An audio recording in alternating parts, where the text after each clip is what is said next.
The core IAS के द्वारा UPSC के प्रीवियस ईयर क्वेश्चन डिस्कशन की सीरीज 2011 से 2021 तक जो है स्टार्ट की जा रही है। इनका पर्पज यह है कि हम यूपीएससी के जो क्वेश्चंस हैं उनके द्वारा यूपीएससी जिस डोमेन एरिया से पूछता है, जो वहां पर इंटरप्रिटेशन इश्यू होता है, जैसे हम बाजार में बिस्लेरी की बोतल खरीदने जाते हैं, परंतु जब हमें बिल्सेरी की बोतल दी जाती है तो हम बिल्सेरी को बिस्लेरी समझकर खरीद लेते हैं। ऐसे ही एग्जाम में जो इंटरप्रिटेशन इश्यू होता है उसको हम कैसे दूर करें, प्लस हम इंटेलिजेंट गैस कॉमन सेंस कैसे अप्लाई करें, हम रेफरेंस बेसिस पर क्वेश्चन को कैसे करें, वह इस सीरीज से हमें सीखने को मिलेगा। Reference in the sense UPSC जो भी क्वेश्चन पूछ रहा है वह एक पर्टिकुलर टॉपिक से नहीं पूछ रहा है, अपितु डिफरेंट टॉपिक्स जो हैं उन्हें एक साथ इंटीग्रेट करके वह क्वेश्चन पूछ रहा है। तो इसमें जो भी न्यूज में हमने पढ़ा है, जो भी बुक्स में हमने पढ़ा है, उसके रेफरेंसिंग से हम कैसे क्वेश्चन करें वह हमें थॉट सिखाता है previous year question. That's why हमें यह प्रीवियस ईयर क्वेश्चन को उस तरह एनालाइज करना है। केवल क्वेश्चंस को देखना नहीं है, अपितु वह थॉट बनाना है, वह नजरिया बनाना है जिस नजर से एग्जामिनर जो है वह क्वेश्चन पूछ रहा है। फॉर एग्जाम्पल अगर मैं कहूं, जैसे यह क्वेश्चन यूपीएससी ने 2013 में पूछा है, जो डुगोंग पर क्वेश्चन है, जिसमें सिंपली उसने पूछा है इनमें से कौन से मेमल्स है। अब यहां पर अगर 2013 में यह हम क्वेश्चन करते हैं मेमल्स पर, जहां यह हमें पता लगता है सी काऊ एक मेमल है,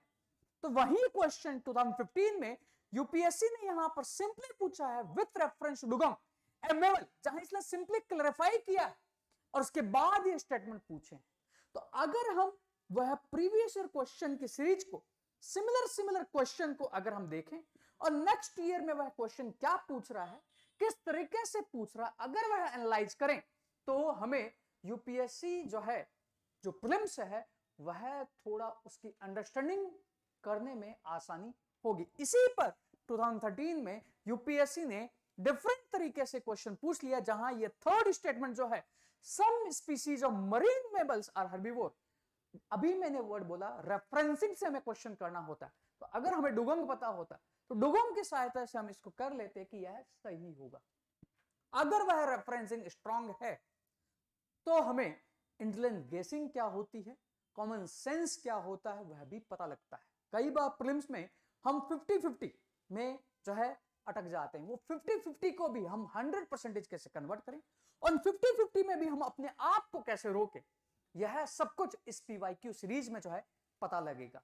ये पीवाईक्यू सीरीज जल्द ही चालू होगी, जिसमें हम सबसे पहले जियोग्राफी को लेते हुए जो है स्टार्ट करेंगे, जिसमें यह जो क्वेश्चंस हैं उसको हम पीडीएफ की सहायता से, उस पीडीएफ में सिमिलर क्वेश्चन एक साथ रखे हुए हैं और उन सिमिलर क्वेश्चन से हमें यह भी पता लगेगा कि यूपीएससी का डोमेन एरिया क्या है, उसका पूछने का तरीका क्या है, वह सब कुछ जो है हमें पता लगेगा। और सीरीज में फिर ज्योग्राफी, एनवायरमेंट, हिस्ट्री, इस तरह टॉपिक वाइज जो है हम स्टार्ट करेंगे, जिसमें नेसेसरी नहीं है कि 11 के पहले हम करें, 12 के पहले हमें करें, अपितु इस प्रीवियस सीरीज का मकसद यह है कि हमें यूपीएससी की साइकोलॉजी को कैच करना है, एग्जामिनर की थिंकिंग को कैच करना है। इसलिए जो सिमिलर क्वेश्चन है, जैसे अभी हमने डुगोंग का देखा, उस हिसाब से वह पीडीएफ है, उसको हम डिस्कशन करते हुए उस यूपीएससी के थॉट प्रोसेस को जो है समझेंगे।